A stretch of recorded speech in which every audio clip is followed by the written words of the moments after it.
పుస్తకం వచ్చింది, మరి దాన్ని కొనసాగిస్తాం.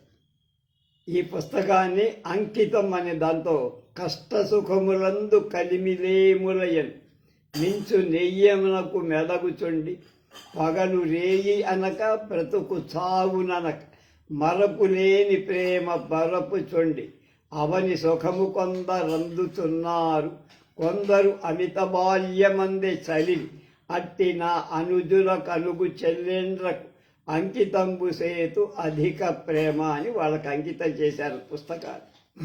రాయసం వెంకటశివుడు గారు. ఆయన భార్య పేరు రత్నమ్మ గారు. ఆత్మచరిత్రలు, ఆత్మకథలు, స్వీయ చరిత్రలు సకల జనులకు సహజాలు. జీవయాత్ర మానవులకు పురుషార్థ సిద్ధికి సాధనం. జీవయాత్రలో జన్మ సంస్కారం, కర్మ సంస్కార మూలానికి, ధర్మ సంస్కార సాధనానికి, పరిపక్వాన్ని పొందుతూ పురుషార్థానికి సాధకమవుతోంది. ప్రపంచంలో కులీనులు, శ్రీమంతులు, బలవంతులు, పండితులు, వీరులు, శాస్త్రజ్ఞులు, మతాచార్యులు స్వీయ చరిత్ర కథనాన్ని అధికారులుగా పరిగణింపబడుతున్నారు. జీవయాత్రలో సుఖదుఖాలు, లాభనష్టాలు, జయాపజయాలు, రాగద్వేషాలు, జాతి కుల మత భేదాలు లేక సకల జనులకు సంభవాలు. జీవనయాత్రలో సుఖదుఖాలు, లాభనష్టాలు, హెచ్చుతగ్గులు, ప్రియాప్రియాలు, జయాపజయాలు, ఆనంద విషాదాలు, పండిత పామరులకు, ధన నిర్ధనులకు, సవర్ణావర్ణులకు, గురు శిష్యులకు, స్వామి భృత్యులకు, స్త్రీ బాలులకు, పురుషులకు, బాల వృద్ధులకు సహజమైన అవస్థ. సకల జనులలో స్వకర్మ నిరతులై సంసిద్ధిని పడయడం అవకాశాలు అధికారం కలిగి ఉన్నాయి. పరమాణువు నుండి పరబ్రహ్మ వరకు వ్యాప్తమైన విశ్వమంతా విశ్వ పరిణామానికి వినియోగపడుతుంది. మహాపురుషుల జీవితంలాగా సామాన్యుల జీవితాలను విశ్వ కళ్యాణ కేంద్రానికి మంగళహారతులు సమర్పిస్తూ విశ్వ వికాసానికి వినియోగపడుతుంది. విశ్వయాత్రలు వ్యక్తుల జీవయాత్రలు అన్యోన్య ఆశ్చర్యాలై వికాసం పొందుతున్నాయి. జీవయాత్రల ఉపయోగ అనుపయోగాలు, గుణ అవగుణాలు, మహత్వ అల్పత్వాలు సాపేక్షాలు కానీ నిరపేక్షాలు కావు. గుణశీలాలలో, దాన ధర్మాలలో, దైవభక్తిలో, సిరి సంపదలు, విద్యా వినయాలు, ప్రవృత్తి నివృత్తి మార్గాలలో మానవుడికి భేదాలు సాపేక్షాలు. మహాపురుషుల జీవితాలలాగా సామాన్యుల జీవితాలలో సుగుణ విశేషాలు సహజంగా ఉంటాయి. అవకాశాధికారం గల జనుడు వారి జీవిత విశేషాలను లోకానికి విశదపరతం చేయటం పురుష లక్షణం. స్వీయ చరిత్ర కథనం ఆత్మ ఉద్ధరణకు లాగా ఉండాలి, కానీ పరోద్ధరణ లాగానే పరోద్ధరణకు కూడా ఉపయోగపడుతుంది. సత్యార్థ ప్రకాశానికి, దురభిమాన దురహంకార నిరసనానికి ఆత్మచరిత్రలు కథకులకు పాఠకులకు సాధనాలుగా ఉన్నాయి. విద్యావంతుల చరిత్రాన్ని, సత్పురుషుల చరిత్రాన్ని, ధర్మాత్మల చరిత్రాన్ని అధికతరంగా ఉపయోగపడిన సామాన్యుల చరిత్రలు ఆత్మ ఉద్ధరణకు ఉపయోగపడగలవు. శ్రీయుత రాయసం వెంకటశివుడు గారు ఆత్మచరిత్ర ఆరంభంలో అంతమందులో కూడా వారి ఆత్మచరిత్ర యొక్క ప్రయోజనాన్ని ఇలా చెప్పారు. గ్రంథకర్త ఏ పుస్తకం రాసినా అది ఆత్మచరిత్రమే అవుతుందని ఒక సుప్రసిద్ధ రచయిత చెప్పారు. మన రచనలు అద్దాల్లాగా మన అభిప్రాయాలకు ప్రతిఫలం చేయాలి. మనకు కుంటి గీతలు ఎలా మన జీవిత కథనే గీస్తున్నా ఎంత జాగ్రత్తతో చిత్రిస్తే జీవిత చరిత్రలో కూడా కొంకర గీతలు కనిపిస్తూనే ఉంటాయి. ఇతర రచనలో కంటే ఆత్మకథా సంవిధానంలో భ్రమ ప్రమాదాలకు చోటు అధికం కనుక పరుల రూపాలను చిత్రించే పట్ల ఎంతో నిపుణత చూపే మన వ్రేళ్ళు సొంత ప్రతిమను గీసేటప్పుడు ఒడుగుతాయి వేళ్ళు. అహంభావం, పక్షపాత బుద్ధి మొదలైన దుర్లక్షణాలు మనల్ని ఆవేశించి సత్య పదం నుండి ఒక్కొక్కసారి మన పాదాలను పక్క మార్గాలు పట్టిస్తాయి. అయినా రోటిలో తలదూర్చిన నాడు రొగటిపోటులకు వెలుస్తాడా? తన జీవిత కథను ధారాళంగా వెలిబింబ సాహసించిన కథకుణ్ణి చిన్న కళ్ళల చేత అబద్ధాల చేత తన నిరుసులు కప్పిపుస్తూ ఎంతల సిగ్గుచేటు కదా. సత్య ప్రకటమే ముఖ్యాపధానిగా చేసుకొని నేను కీర్తినాదులను కీర్తి ధనాదుల మీద కన్నుపేసి ఈ పుస్తకాన్ని పూనుకోలా ఏదో అమ్ముకుందామని. ఇదివరలో ఆత్మచరిత్రం ఆంధ్రంలో ప్రచురించిన మద్గురువరేంద్రుడు శ్రీ శ్రీ కందుకూరి వీరేశలింగం పంతులు గారి స్వీయ చరిత్ర గాంధీ మహాత్ముని ఆత్మకథను మించనించి నేను ఈ పుస్తకం రాయనూ లేదు. ఆ గ్రంథకర్తలు మహానుభావులు, ఆదర్శ పురుషులు. ఒక్కొక్కడు నాబోటి సర్వసామాన్యుని చరిత్రం కూడా ఒక్కొక్కప్పుడు సంసార యాత్ర గడుపుటలో కొందరి సహాయకారు కావచ్చునేమో అనే ఆశయంతో మొదలు పెడుతున్నారు. ఈ విధంగా నా జీవితం గడిచిపోయి చివరిలో రాశారు పుస్తకం. నా కళ్ళకే మిగుల లోపభూయిష్టంగా ఉన్న ఈ జీవితం స్వచ్ఛం ఆదర్శప్రాయమని నేను ఎలా చెబుతా? అయినా ఈ కథ ఎవరికి ఏమాత్రం ఉపయోగించిన నేను ధన్యుడైనట్టే. ముందును దయామయుడైన పరమేశ్వరుడి ప్రాపి జీవిత యాత్రలో నాకు చేయూతనిస్తుగాక. ఇదంతా ఆయన చెప్పుకున్న మాటలు, అంటే మొదలు చివరు. పూర్వ ఉదాహృతాలైన భావాలు వెంకట శివుడు గారి సౌజన్యానికి వినయ వివేకాలకు నిదర్శనాలైన గుణావగుణ నిర్ణయానికి ప్రమాణాలు కావని ఆత్మచరిత్ర చెబుతోంది. శ్రీయుత రాయసం వెంకట శివుడు గారు 6000 నియోగి బ్రాహ్మణులు, తండ్రి సుబ్బారాయుడు గారు, తల్లి సీతమ్మ గారు, బ్రహ్మోదూత సంవత్సర ఆషాఢ బహుళ దశమి శనివారం కన్యా లగ్నంలో 1870లో ఆయన జూలై 23వ తేదీన వెలివెందు గ్రామంలో జన్మించారు. వీరికి 2-3 ఏళ్ల ఆత్మానుభవ కథనం పాఠకులకు జీవయాత్రా సేవనంలో ఉపయోగించగలరు. గ్రంథకర్త 852 పుటలలో విశదపరిచిన ఆత్మోదంతం ఆంధ్రావనిలో, హిందూస్థానంలో, ప్రపంచంలో సంప్రాప్తమైన భావక్రియా పరివర్తనాన్ని సింహావలోకనం చేస్తూ ధీమంతులకు కర్తవ్యాన్ని ఉపదేశిస్తారు. గతించిన 2 పురుషాంతరాలలో ఆంధ్రావనిలో సంప్రాప్తమైన సంస్కార అభ్యుదయం వెంకట శివుడు గారి ఆత్మచరిత్రం సింహావలోకనం చేయటానికి ఉపయోగపడు. రాజమహేంద్ర వర ఆంగ్ల సామ్రాజ్య స్థాపనానంతరం ఆంధ్రావనిలో ఆరంభంలోంచిన సాహిత్య విజ్ఞాన సంస్కార వికాసానికి కేంద్ర స్థానంగా వెలసి ఆంగ్ల సంస్కారం ప్రాచీన భారత సంస్కారం శిథిలం చేసింది. స్థిరకాలానుగతమైన మతాచారాలు, సాంఘిక వ్యవస్థలు, సాహిత్య రచనలు, విద్యా విధానాలు, ఆర్థిక ప్రయోజనాలు, రాజ్యాంగ నిర్మాణాలు శిథిలాలై జీవయాత్రలో నవీన ఆదర్శ ప్రయోజనాలు ఉదయించాయి.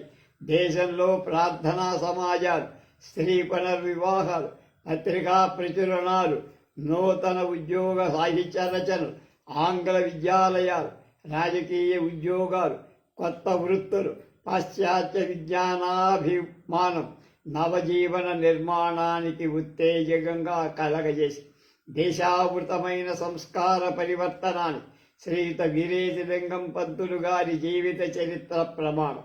వెంకట శివుడు గారి జీవయాత్రానుసంధానాన్ని కాల మహిమకు రాజమహేంద్ర నివాసం, విద్యాభ్యాసం, లింగం పంతులు గారి సాహచర్య సాంగత్యాలు వినియోగింపబడిన విధం ఆత్మచరిత్ర ఉదంతం విశదం చేస్తున్నాయి.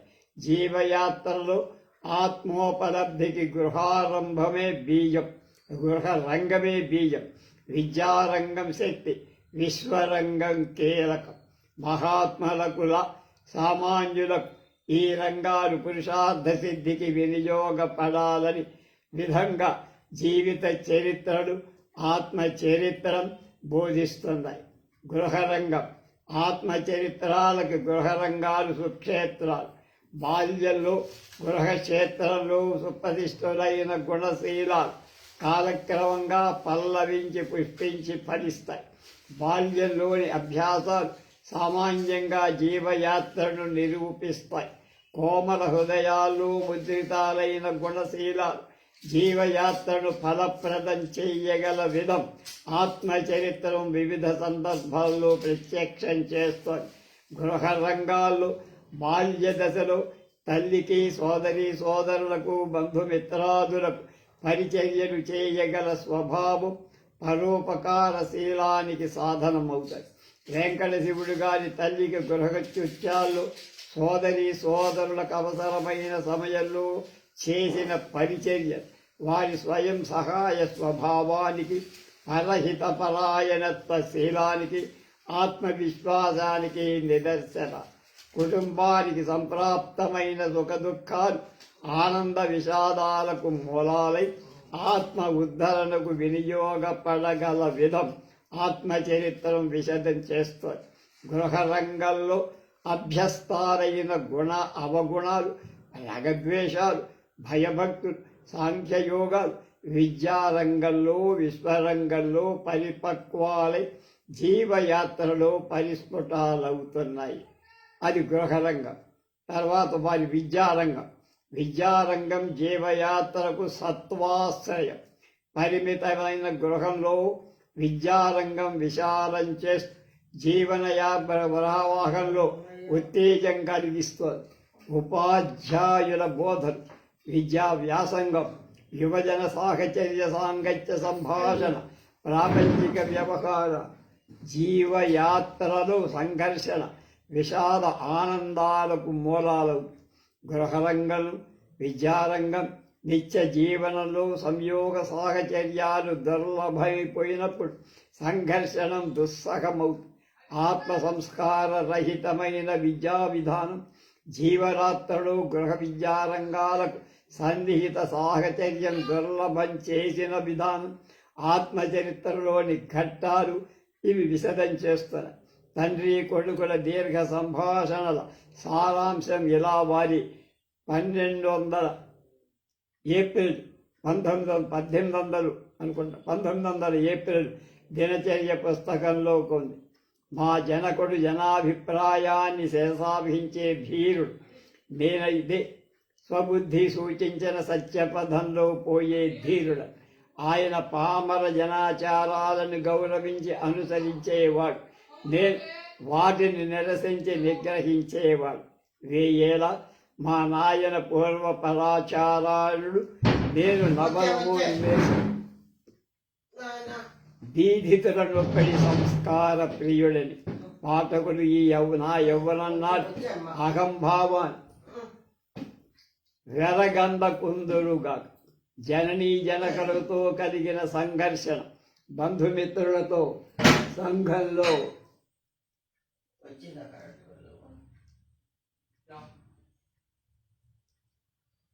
సహజంగా కలిగింది. ముత్తుస్వామి శాస్త్రి విపరీత విధానం, తండ్రి విచిత్ర చిత్ర ప్రవృత్తులు మొదలైన ఘట్టాలు విద్యారంగంలో కలిగిన సంఘర్షణానికి నిదర్శన. వెంకట శివుగారి జనచర్యలు వారి నియమ జీవయాత్రకు నిదర్శనాలు. వారి 20వ ఏట రాసిన 1/1/1990 అనుకుంటా దినచర్యలో ఇలా ఉంది. సర్వసమర్థుడా, నా శత్రువుల నుండి నన్ను రక్షింపవే. నువ్వే ఊపుదువు కాని కడు దుర్బలుడైన నేను కాను సుమి. శరీర సాధనాన్ని గురించి ముఖ్యంగా శ్రద్ధ వహింపాలి. కోపం, గర్వం, అసూయ, లోభం నీ అదుపులో ఉంచుకోవాలి. ప్రేమ, మతోత్సాహం మొదలైన వాటి పట్ల మితిమీరరాదు. నిరర్ధక విషయాల గురించి కాలం వ్యర్థపుచ్చకూడదు. ఏ పరిస్థితుల్లో పరనింద చేయరాదు. మంచి సంగతి అయినా అధిక వ్యామోహంలో చింతించరాదు. పరీక్షలో అఖండ విజయానికైనా ఆరోగ్యం కోల్పోకూడదు. ఈ విధులను చెల్లిస్తూ దుస్సహవాసాలు, దుస్సంకల్పాలు, దుష్ట దృశ్యాలు వీటిని త్యజించాలి. విద్యారంభం రంగం సంరంభానికి మూలమైన జీవయాత్రకు శక్తిని కలుగచేస్తోంది. నవజీవన ఉత్సాహం అభిమానావృతమైన జీవ పరిణామానికి సాధనభూతమవుతుంది. వెంకట శివుడు గారి విద్యార్థి దశలో నిర్వహించిన సత్య సంవర్ధని పత్రిక,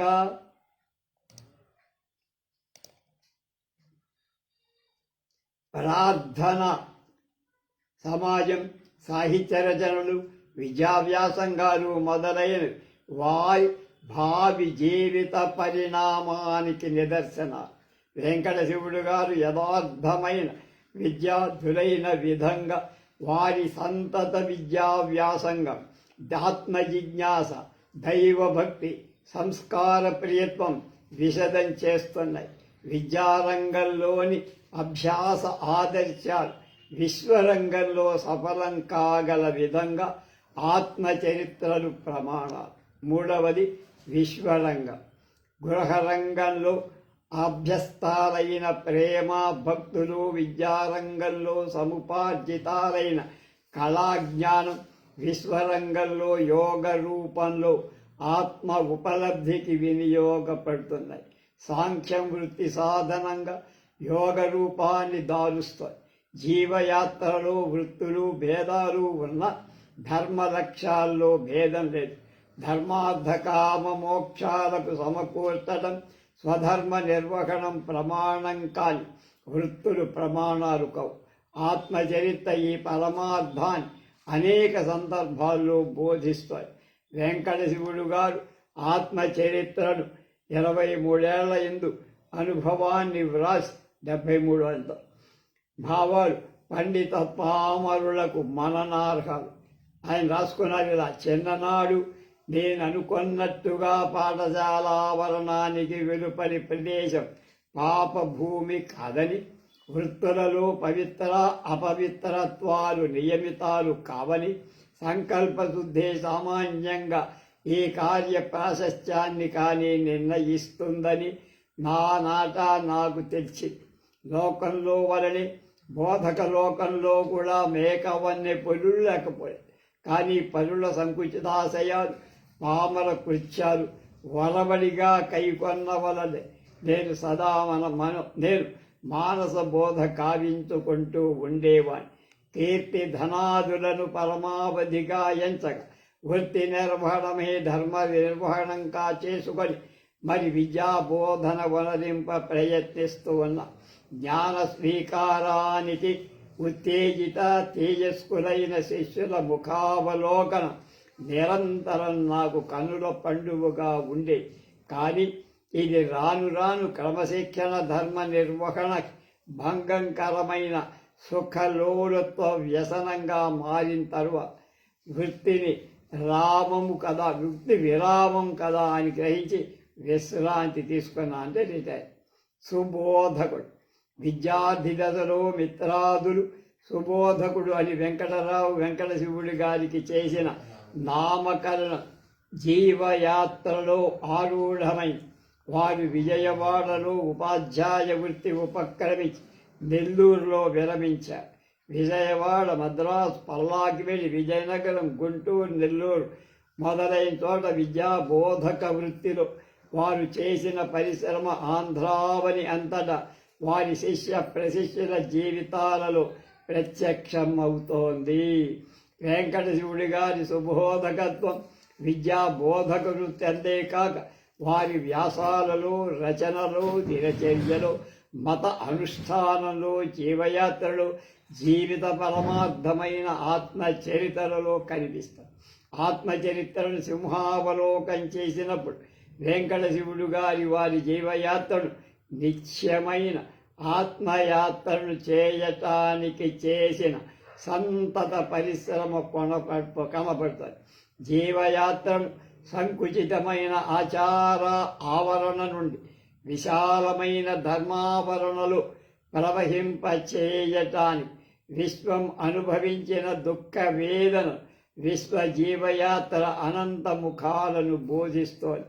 ఆయన అంటున్నారు, కాలు కదపగా కలం సాగించగా మనస్సు విశ్రమింపగా ఉండే నిర్బంధ విపరీత విశ్రామం ఎవరికి శాంతి సౌఖ్యాలు ఇస్తుంది? ఎవరు? నాకు మాత్రం అది కేవల దుర్భర స్థితి అనిపించి ఆచారపరాయణులందు సంకుచితమైన జీవయాత్ర జ్ఞానావరణంలో విశాలం చేయుట జీవయాత్రకు పరమార్థం. ఆచారావరణబద్ధమైన జీవయాత్ర ఆత్మావరణంలో విశాలం చేయగల విధానం ఆత్మచరిత్రను బోధిస్తోంది. మా జీవం ఆచారావరణం అతిక్రమించి ఆత్మావరణంలో విహరించటకు అభ్యాసం యోగం కాధనమవుతుంది. సంసారంలో, వృత్తి విధానంలో, సంఘ జీవనంలో, సాహిత్య ఉపాసనలో, దైవారాధనలో ఆత్మోపలబ్ధిని బయలువేయటానికి వెంకట శివుడు గారు చేసిన పరిశ్రమ ఆత్మచరిత్రను తెలుపుతోంది. వెంకట శివుడు గారు సంసార యాత్రను సరళంగా చాలా ఏళ్ళు చేశారు. అలాగే వృత్తిలో జీవితాన్ని సౌమ్యంగా గడిపారు. సంఘ సంస్కారానికే విద్యా వివేకాలను వినియోగించారు. సత్య సంవర్ధని జనానా పత్రిక నిర్వహించి పత్రికలకు వ్యాసం రాసి హిందూ సుందరీమణులు, చిత్రకథామంజరి మొదలైన గ్రంథాలు రచించి సాహిత్య ఉపాసన కూడా చేశారు. నియతంగా దైవ సంపదలకు ఆరాధన, ఆస్తిక ఆరాధన చేశారు. జీవయాత్రలో ఆత్మానాత్మల సంరంభంలు, ఆత్మోద్ధరణకై చేసిన ప్రయత్నాలను ఆత్మచరిత్రను సుగమం చేస్తుంది. ఆత్మచరిత్రం గతించిన 50 ఏళ్ల ఆంధ్ర అభ్యుదయానికి సింహావలోకనం చేయటానికి భావ్య అభ్యుదయాన్ని సాధనకంగా వీరేశలింగం పంతులు, వెంకటరత్నం నాయుడు, కనకరాజు, రామ్మూర్తి, పాపయ్య, రంగనాయకులు నాయుడు గారి పవిత్ర జీవితాల సంస్మరణానికి, ఆత్మ సంస్కరణానికి సాధనం. సాహిత్య రచనలో, సాంఘిక వ్యవస్థలలో, మతాచారాలు, నిత్య జీవనంలో సంప్రాప్తమైనటువంటి భావక్రియా పరివర్తనాన్ని గ్రహించటానికి వినియోగపడుతుంది. కథకులు మత విశ్వాసంలో కలిగిన పరివర్తన సందర్భాలు తెలిపిన భావాలు ఆత్మచరిత్రలో ఆత్మ విజయాన్ని ప్రకటిస్తున్నాయి. ఆయన రాసింది ఇప్పుడు చెప్తున్నా. వయోవిద్యానుభవంతో నా గుణశీలాలకు ఎలాంటి పరిణామం కలిగిందో చదువరులు గమనించే ఉంటారు. అన్నిటికంటే నా మత విశ్వాసాలు పరివర్తనమే ఎక్కువగా కనపడి, బాల్యకాలంలో వైష్ణవ క్రైస్తవ విశ్వాసాలు, యవ్వనంలో బ్రాహ్మ ప్రార్థన సమాజాదర్శన వాల్చిన పూర్వవాసనలు పమ్మటగా పూర్తిగా వీడాయి. కాని పరిణామ కార్యం ఇంతటితో నిలిచిపోయాయని కానీ చెప్పవలను పడదు. లోకానుభవం పెరిగిన కొద్దీ బ్రహ్మమతోద్బోధమైన పారిశుద్ధ్యాత్మిక దర్శన పోకడలు బ్రహ్మ సమాజంలోనే కాక మాతృ సంఘానికి నా కడులకు కనపడ్డాయి. అంతేకాదు, కొన్ని సమయాల్లో కొత్తగా వెలసిన సమాజాలు నూతన ఆశయాలు వివేగంగా అంటే వెంటనే వన్నే వాయుతం మాతృ సంఘమే ఉదార నవీన భావాలతో భాషించడం మనకు కనిపిస్తుంది. కనుకనే హిందూ మతం పట్ల యవ్వనంలో నాకు కలిగిన నిరసన నానాటికి తొలగిపోయి అందులోని ఉత్కృష్ట ఆదర్శాలు ఉజ్జాలయ్యాయి. భగవంతుడి ప్రాపున సంసార యాత్రలు ధన్యులు కాగూరేవారు నామరూపాల విషయమై లేనిపోని దురభిమానాలకు లోను కాక సర్వమత ధర్మాన్ని సాధనంగా చేసుకొని సత్యం గ్రహించవచ్చని నేను తలచాను. ఆత్మచరిత్రం, గృహ విద్యా రంగాల్లో భక్తి జ్ఞాన కర్మయోగాల సాధనాలు పూర్ణమైన ఆత్మయోగాభ్యాసానికి సకల జనులకు వారి సంస్కారాన్ని అనురూపంగా వినియోగపడుతుంది. జీవయాత్రలలో అనిత్యాలైన నామరూపావరణలు అంతరించి నిత్యమైన ఆత్మావరణం జీవిత పరిణామంలో సార్థకమవుతుంది. పాఠక మహాదేవుడు దీర్ఘాలైన భావగర్భితమైన ఆత్మచరితను చదివి పరిశోధించి ఆత్మచరిత్రను సార్థకం చేయుదురుగాక. ఈ కృతికి పరిచయ వాక్యాలు రాయటానికి అవకాశం కల్పించి గౌరవించినందుకు దాదాపుగా 20 పేజీలు రాశారు. ఆంధ్ర గ్రంథమాలలో ఆత్మచరితాన్ని 22వ కుసుమంగా చేర్చినందు వెంకట శివుడి గారికి కృతజ్ఞతను. కాశీనాథుని నాగేశ్వరరావు. శ్రీముఖ సంవత్సరం శ్రావణ శుద్ధ సప్తమి శనివారం. ఉపోద్ఘాతం. గ్రంథకర్త ఏ పుస్తకం రాసినా అది అతని ఆత్మచరిత్రమే అవుతుందని ఒక సుప్రసిద్ధ రచయిత చెప్పారు. మన రచనలు అద్దంలో మన అభిప్రాయాలు ప్రతిఫలం చేస్తాయి.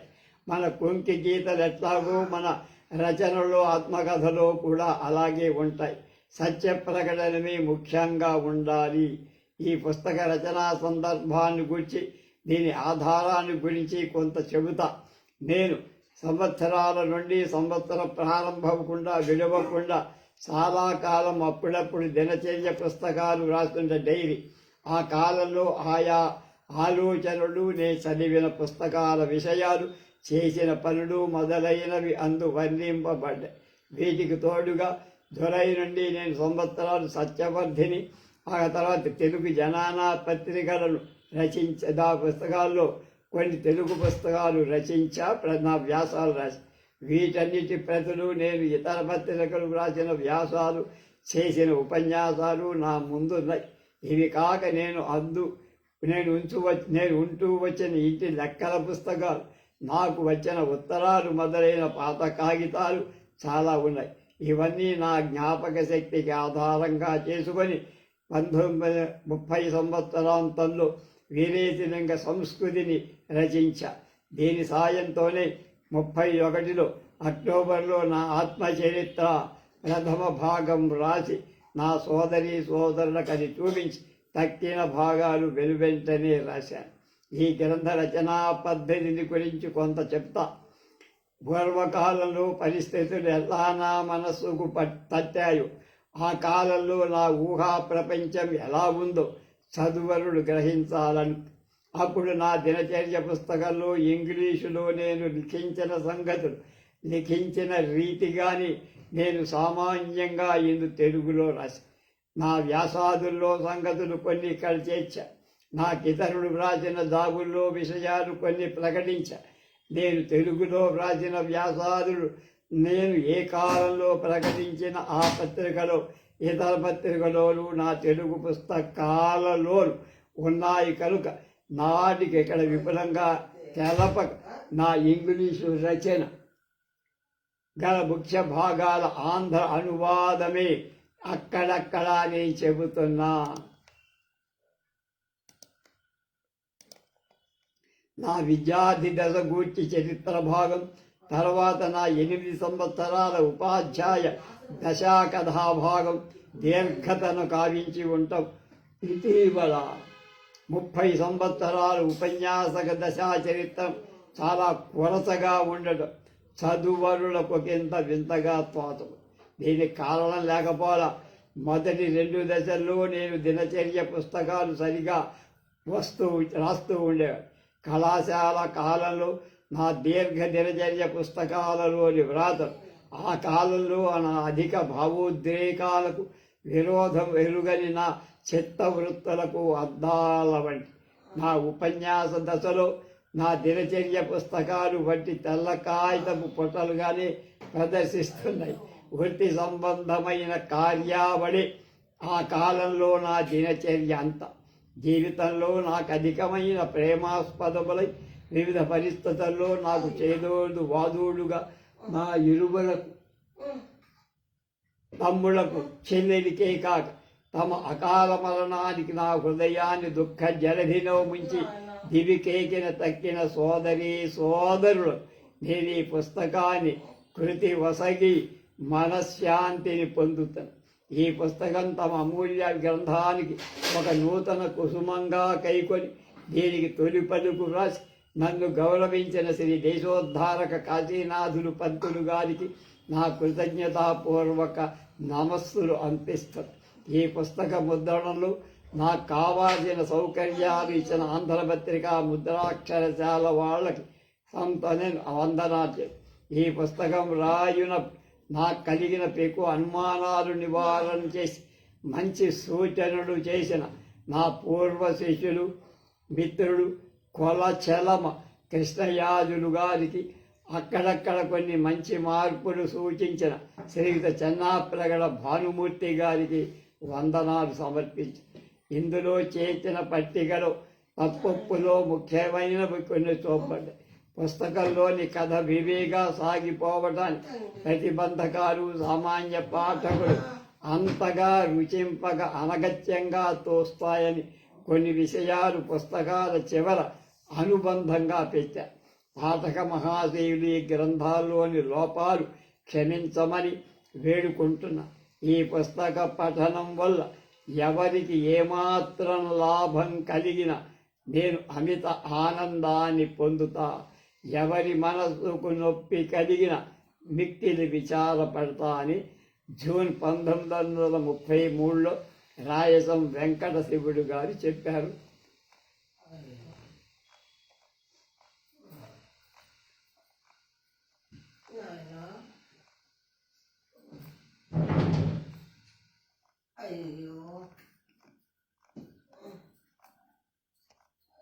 నాలుగు భాగాలు అనుబంధం కలిగి ఉంది. ఇది ప్రథమ భాగం విద్యార్థి దశ బాల్యం. రేపు తెలుసుకుందాం. స్వస్తి.